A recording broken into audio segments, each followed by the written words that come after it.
Hola a todos, la verdad es que estoy muy feliz, emocionada y contenta porque se acerca la tercera y cuarta fecha de las eliminatorias al Mundial de Qatar 2022 para los países suramericanos y por supuesto Colombia entra ahí. Así que entrevisté a Julián Capera, periodista deportivo de ESPN en Colombia, y él nos habla de lo que podemos esperar de la selección cafetera frente a la selección de Uruguay en este próximo partido. María Isabel, muchas gracias por la invitación. Un abrazo a todas las personas que nos escuchan y nos ven a esta hora y que por supuesto comparten con nosotros la expectativa, la ilusión de volver a ver en cancha a la selección Colombia. Bueno, yo creo que este es un partido bisagra, como lo llamamos en este terreno de eliminatoria. Siempre los puntos ante Uruguay han terminado determinando la clasificación o no de Colombia a las Copas del Mundo. A veces por calendario nos tocaba enfrentarlos en la última jornada, ellos necesitando un resultado quizá más fácil como un empate y nosotros necesitando una victoria o pendientes de un resultado de Uruguay en esa última jornada, que casi nunca se dio, y por eso creo que hay una bonita rivalidad entre uruguayos y colombianos. Ahora, hay una estadística, un registro con el que estamos luchando en esta eliminatoria, y es que siempre que nos tocó en la primera ronda, en la primera vuelta, recibir en casa a Uruguay, Argentina y Brasil, nos quedamos por fuera. Nunca hemos logrado clasificar con un escenario así. Lo tenemos en este camino a Qatar 2022. El primer reto de esos tres es Uruguay. Así que pues creo que hay un obstáculo siempre real. Sabemos cómo es el fútbol uruguayo, a qué juega, cuál es el camino que suele utilizar para acceder a los puntos, y siempre es un partido complicado. Sabemos también que en los últimos años, quizá por la plaza en la que Colombia decidió jugar y por el tema de la hora, hay una molestia ahí de ellos constante, una denuncia constante, de casi una petición formal a la Conmebol, si podemos decirlo, para que Colombia no juegue en Barranquilla a las 3:30 de la tarde, porque casi siempre que lo hizo físicamente, logró marcarle una diferencia importante a Uruguay, logró hacerle una importante cantidad de goles. Y bueno, eso podemos discutir qué tan juego limpio es o no, pero deportivamente, María Isabel, creo que pues, es lo que esperamos todos, que Colombia gane y ojalá por una buena cantidad. Pero usualmente sí vemos a Uruguay como un rival difícil, pero si vemos las últimas 5 fechas oficiales que jugó Colombia contra Uruguay, Colombia tiene un empate, 2 derrotas y 2 victorias. Una de esas victorias fue en el Mundial de Brasil. Entonces no vemos como que Colombia siempre está perdiendo contra Uruguay. Sí, es cierto. Y creo que ahí esas derrotas de esos 5 partidos que tú mencionas se han dado siempre en condición de visitante. Colombia es muy fuerte enfrentando este tipo de equipos en casa, en Barranquilla. Te lo mencionaba, por eso en el proceso de eliminatorias a Brasil 2014, el equipo de Pekerman le dio un paseo increíble a Uruguay. En la primera media hora ya veíamos que los uruguayos no podían correr. Colombia le marca 4 goles ahí y pudo haber marcado más. En un proceso de eliminatorias anterior también, creo que era el equipo de Reinaldo Rueda, en ese momento también le hacemos 5 goles a Uruguay en una tarde que jugamos más o menos a las 3:30. Así que yo creo que ese tema a los uruguayos les pesa más que a otras selecciones. Hace rato no perdemos en Barranquilla ante Uruguay, y eso refuerza la estadística que tú tienes y que avala el buen trabajo de Colombia en estos partidos. ¿Qué tanto el equipo ha cambiado de esa vez a ahorita con Queiroz? ¿Qué tanto los jugadores han cambiado, los 11 iniciales ha cambiado? ¿Me preguntas respecto a la última victoria en Barranquilla o al partido del Mundial? A la victoria en Barranquilla. Bueno, yo creo que si bien hay algunos jugadores de la base que se mantienen, como David Ospina, Juan Guillermo Cuadrado, James Rodríguez, Falcao García, sí en los últimos años hemos vivido un proceso de transición interesante y hay muchas caras nuevas. Ahora en este proceso de eliminatorias, y lo veíamos en el partido ante Venezuela, teníamos una cantidad importante de jugadores debutantes. Los laterales, por ejemplo, son nuevos en este proceso. Estefan Medina ante la ausencia de Santiago Arias, lo de Johan Mojica, que lo hizo muy bien, acompañados de unos centrales que vienen consolidándose quizá un poco después o más o menos acercándonos al Mundial de Rusia 2018, y jugadores que no estaban en ese momento como Jefferson Lerma, como Steven Alzate, que entró en el segundo tiempo. Así que yo diría que más o menos, si nos toca ponerlo en términos de porcentajes, más o menos hacia el 50, más o menos hacia la mitad de la selección Colombia podría ser nueva respecto a este reto de enfrentar a Uruguay en Barranquilla. ¿Qué esperamos de Uruguay? Uruguay viene de una derrota en contra de Ecuador, 4-2, pero viene de una victoria contra Chile, 2-1. Nosotros, Colombia, empató contra Chile al último minuto, gol de Falcao, y nuestro próximo partido es contra Ecuador. Entonces, ¿qué esperamos de Uruguay? Bueno, Uruguay siempre es un reto grande para la selección Colombia. El fútbol uruguayo históricamente se ha caracterizado porque, a pesar de no ser el más vistoso, es un fútbol absolutamente competitivo y que logra sacar resultados. Es más, ellos saben lo que significa ser campeones del mundo 2 veces. Nosotros nunca hemos estado ni siquiera cerca de eso. Y siempre que aparece Uruguay en el camino, en el calendario, es una señal de alerta, de alarma para todas las selecciones en Sudamérica, creo yo, y por supuesto para Colombia también. Ellos están viviendo quizá el momento de transición que nos tocó a nosotros en la eliminatoria anterior, que por eso creo yo Colombia no fue tan vistosa como en el camino a Brasil 2014 y casi no, hasta la última jornada estaba pendiente de su clasificación. Si no lograba ese punto en Lima, se hubiera quedado por fuera del Mundial. Uruguay está viviendo eso. Hay jugadores referentes que de a poco se han ido apartando de la selección por un tema normal de edad, y cuando se alcanza cierta edad viene la caída en la curva de rendimiento, y eso ha obligado a Oscar Washington Tabárez, que para mí es uno de los mejores técnicos del continente, a ir buscando nuevas piezas en el fútbol local, en el fútbol de Europa también, y armar su selección con una nueva generación. Esos procesos de transición casi nunca son sencillos y se ven reflejados en los resultados.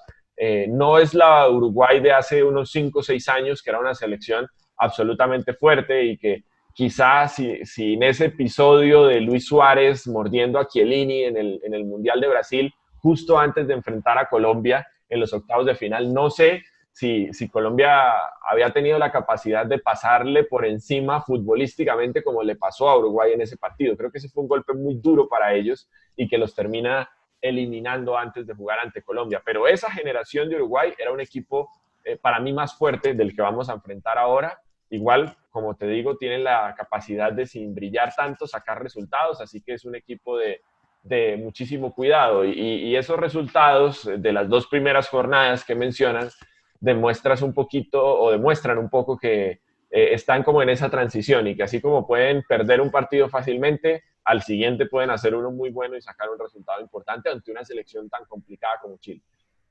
¿Y cómo Colombia va a manejar esta situación? ¿Colombia se va a ir al ataque o más a la defensa? Creo que tú me vas a decir que al ataque, pero ¿qué tanto va a influenciar? Porque ahorita yo sé que Colombia es como una selección que ya ataca más que es lo que defiende en la mayoría. Pero ¿qué tanto va a diferenciar entre el partido anterior contra Chile y ahorita contra Uruguay? Pues ese es un debate interesante que se ha dado en los últimos meses aquí en nuestro país, porque para muchas personas, por el esquema, por el dibujo, por la manera de jugar de Carlos Queiroz, es un técnico defensivo que prioriza la defensa, y eso puede demostrarse, explicarse en algunas decisiones de él, como por ejemplo, en la mayoría de sus partidos, jugar sin laterales, y más bien poner 4 defensores centrales. Él, durante todo 2019, casi siempre jugó con Estefan Medina al costado derecho y con William Tecillo al costado izquierdo, que son defensas centrales, pero los ponía como laterales, y eso a mucha gente le disgustó. Ahora, creo que el partido ante Venezuela nos deja una imagen completamente diferente de Colombia. Incluso cuando entró Estefan Medina en lugar del lesionado Santiago Arias, creo que la imagen que queda de Colombia es de un equipo agresivo, haciendo respetar su casa, aprovechando esa ventaja competitiva que le puede dar el calor, la humedad de Barranquilla, que eso también lo podemos discutir, porque yo creo que al final a los jugadores colombianos, que están todos en Europa, les va a afectar igual que a los rivales, pero es la propuesta de Colombia. Eso vimos ante Venezuela, y yo creo que ante Uruguay la escena va a ser muy similar. Creo que Colombia en esta eliminatoria va a ser un equipo que afuera, como ante Chile, va a tomar más precauciones, va a apostar a las transiciones rápidas, a los contragolpes, porque tiene jugadores para hacerlo, pero en casa va a asumir toda la responsabilidad y va a ir a buscar el partido desde el primer minuto.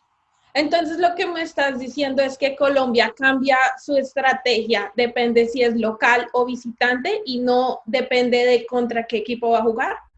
Sí, creo que ese va a ser el mayor condicionante para el comportamiento de Colombia en esta eliminatoria. Ahora, pues sabemos que es distinto ir a visitar a Venezuela que ir a visitar a Brasil. Seguramente cuando sea Venezuela va a poner más piezas en el medio campo que le permitan construir juego desde ahí, y cuando sea Brasil seguramente en esa línea de tres va a poner puros desarmadores, puros perros de casa que su única misión es impedir que haya construcción de juego para el equipo rival.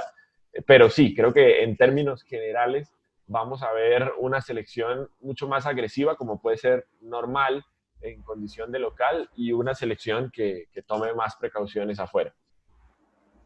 Ahora hablemos un poquito de los jugadores. El fanático en general solo conoce como James, Falcao, y si ven a ellos en la titular, a Cuadrado, dicen, no, tenemos un buen equipo. Pero ¿qué otros jugadores el fanático debe estar mirando? Isabel, a mí me parece que Colombia tiene un equipo muy competitivo. Creo que nunca antes habíamos tenido tantas buenas piezas jugando en el fútbol del exterior, en ligas de élite, en equipos que están en el escenario más competitivo de todos, que a nivel de clubes es la Liga de Campeones de Europa, la UEFA Champions League.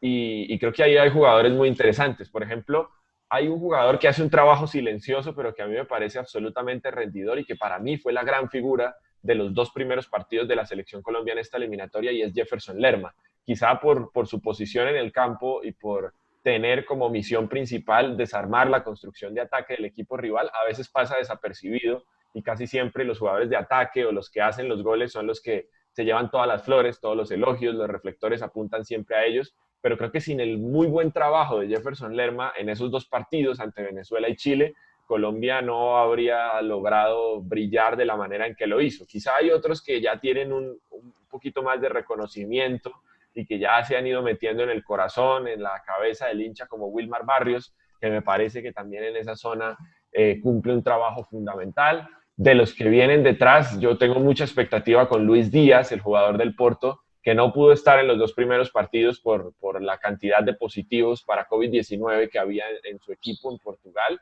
pero que en el club la está rompiendo. Ha jugado dos partidos de Champions, en los dos ha marcado muy buenos goles, el primero ante nada menos que el Manchester City. Colombia tiene necesidad en esa posición, tiene ausencia de extremos, así que pues tengo mucha expectativa también de lo que pueda mostrar Luis Díaz en estos dos partidos que vienen. Ahora hablemos Ospina. Nosotros tenemos mucha confianza en Ospina porque lo hemos visto muchas veces jugar. Él no pudo estar en los dos primeros partidos debido a los casos positivos que hubieron en el Napoli. ¿Lo vamos a ver en este partido? Sí, Ospina va a ser el arquero titular. Fue un tema muy específico, muy coyuntural, como lo mencionas, que le impidió viajar con Colombia a esos dos primeros juegos. Pero si no ocurre algo de ese nivel o algo extraordinario, Ospina va a viajar y va a ser el arquero titular. Es el arquero titular de Queiroz. Pero también que sirvió que Ospina no viajó porque necesitamos otro arquero, empezarlo a entrenar por si pasa algo como lo que pasó con Falcao en el 2014, que no pudo ir al Mundial. No podemos depender como solo de un arquero. Totalmente, y esa ha sido una de las banderas de Carlos Queiroz desde que llegó. Él hizo un análisis y termina tomando decisiones. Eduardo Niño, que era el preparador de arqueros de la Selección Colombia, cuando Queiroz se da cuenta el balance que hay y qué tanta distancia había entre David Ospina y quien tenía la posibilidad de reemplazarlo, de ser el segundo arquero, él saca a Eduardo Niño, trae su preparador de arqueros, que es un irlandés que se llama Des McCallinan, y empieza a trabajar en eso. Y su idea en los partidos amistosos era que el segundo y el tercer arquero de la selección tuvieran algo de rodaje, de millas, de kilómetros con los guantes, defendiendo la portería de la selección, porque pues el fútbol lo juegan seres humanos y en cualquier momento una enfermedad, una lesión, una mala decisión, te sacan a tu arquero titular y tienes que tener un plan de reserva. A mí me sorprendió que estuviera Camilo Vargas. Yo creí que iba a ser Álvaro Montero porque ya habíamos vivido una situación similar en la Copa América del año pasado. David pierde a su padre, el padre de David y Daniela muere en plena competencia y David recibe autorización para viajar a Colombia y el arquero que recibe ese legado y la responsabilidad de reemplazarlo es Álvaro Montero, no Camilo Vargas. Creíamos que iba a ser igual en este arranque de eliminatorias, pero Camilo es un arquero con unas condiciones innegables, tiene todo el mérito del mundo para ser el arquero titular de Colombia cuando no está David, y creo que lo hizo muy bien. Julián, ¿sabemos por qué Queiroz quiso tomar esa decisión? Yo creo que tiene mucho que ver el presente. Camilo está muy bien, está en una liga más competitiva que la nuestra, está a fin de cuentas en el fútbol del exterior, en el fútbol mexicano.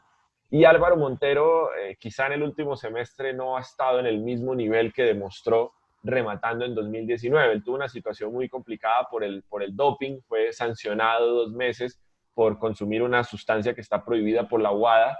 La sanción termina siendo muy cortica porque Álvaro Montero logra demostrar que ese componente estaba en un suplemento que él estaba consumiendo para bajar de peso, es decir, no había ninguna intención de violar la norma ni de generar una ventaja competitiva, y por eso la lesión es corta, 2-3 meses, pero de todas maneras ese episodio creo que le juega en contra, y Álvaro no ha logrado como volver a ese gran nivel que tuvo en Deportes Tolima cuando fue campeón a mitad del 2018 y cuando recibió el voto de confianza para ser el arquero titular de la Selección Colombia. Entonces, quizá Queiroz pone en una balanza el momento de los dos y por presente, más allá de que fenotípicamente le guste más Álvaro Montero por su estatura, por su capacidad de jugar con los pies, pues toma la decisión de poner a Camilo Vargas. Ahora, hablemos por qué Queiroz no pone a Falcao de titular en estas dos primeras partidos. Bueno, yo creo que es por presente también. El arranque de Falcao en la Liga Turca ha sido realmente muy bueno, pero entiende que Duván Zapata puede estar un poquito mejor, puede ganarle la posición en ese momento a Radamel Falcao García por lo que está mostrando en el Atalanta, por lo que hizo al término de la temporada anterior en un escenario también muy atractivo, muy competitivo, como lo mencionábamos ya, que es la Champions League. Así que en el esquema de Carlos Queiroz, él solo juega con 2-9 cuando está realmente en apuros, cuando se le está acabando el partido y cuando, como decimos en Colombia, tiene que poner toda la carne en el asador. De resto, por su esquema, él siempre juega con 2 extremos, un delantero centro, y para él, en ese momento, y lo comparto yo, comparto esa decisión, Duván podía estar un escalón por encima de Falcao García y por eso lo pone allí. Ahora, Julián, en cuanto a las precauciones que el Metropolitano está tomando respecto al COVID-19, ¿cómo se vive allá en Colombia eso? Bueno, María Isabel, aquí no hay autorización para ingreso de público. Nosotros tuvimos una polémica grande también en la primera jornada porque la Federación Colombiana de Fútbol invitó a algunas personas a los palcos del Estadio Metropolitano en ese primer partido y eso no estaba autorizado. El Ministerio del Deporte en Colombia y la Alcaldía de Barranquilla no lo habían autorizado. Nos empezamos a dar cuenta de eso porque algunas personas en redes sociales, algunos influencers empezaron a compartir sus videos desde el Estadio Metropolitano y eso pues generó bastante molestia en la gente, sentir que no hay acceso para el público, que eso se entiende, quizá por la situación que está viviendo el mundo, pero que sí a amigos de la federación, a amigos de los patrocinadores de la Selección Colombia se les permitiera entrar. Seguramente después de ese episodio van a ser mucho más cuidadosos para este partido ante Uruguay y solo van a poder estar en el estadio las personas estrictamente necesarias, pero el acceso a público por ahora, en este 2020, está completamente restringido. Más allá de eso, pues existe el protocolo de CONMEBOL que obliga a los jugadores a tomarse pruebas PCR antes de volar, después de volar, cada 2-3 días en concentración, también están chequeados constantemente. Si hay algún jugador positivo, lo apartan de una vez y se crea como esa burbuja tratando de imitar lo que ha sucedido con otros deportes en Estados Unidos para que las eliminatorias puedan desarrollarse de manera normal. En otras selecciones hubo algunos casos positivos antes de empezar la competencia, pero creo que en términos generales ese primer ejercicio de las 2 primeras jornadas salió muy bien en cuanto a los protocolos de COVID-19. Perfecto. ¿Y para la Miria, los medios de comunicación? Tampoco hay acceso. Únicamente tienen la posibilidad de entrar el medio licenciatario, el que tiene los derechos de televisión, que en nuestro país es Caracol Televisión, su narrador, comentarista, los reporteros de campo tienen la posibilidad de entrar y los demás medios de comunicación deben hacer el cubrimiento por televisión, desde su casa o desde su estudio. Julián, para terminar, dime cuál va a ser tu pronóstico de Uruguay contra Colombia.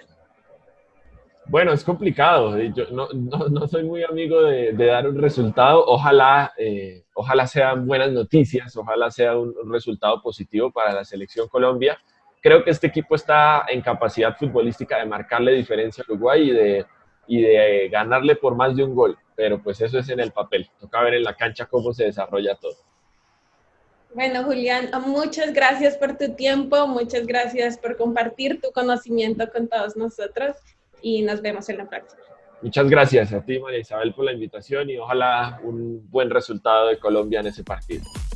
Bueno, ustedes ya escucharon, este partido va a estar súper interesante y no lo podemos perder. Colombia recibe a Uruguay en el Metropolitano de Barranquilla y después viaja a Ecuador a jugar en contra de la selección ecuatoriana. Desde esta hermosa ciudad de Nueva York, yo soy María Isabel y esto es MI Sports.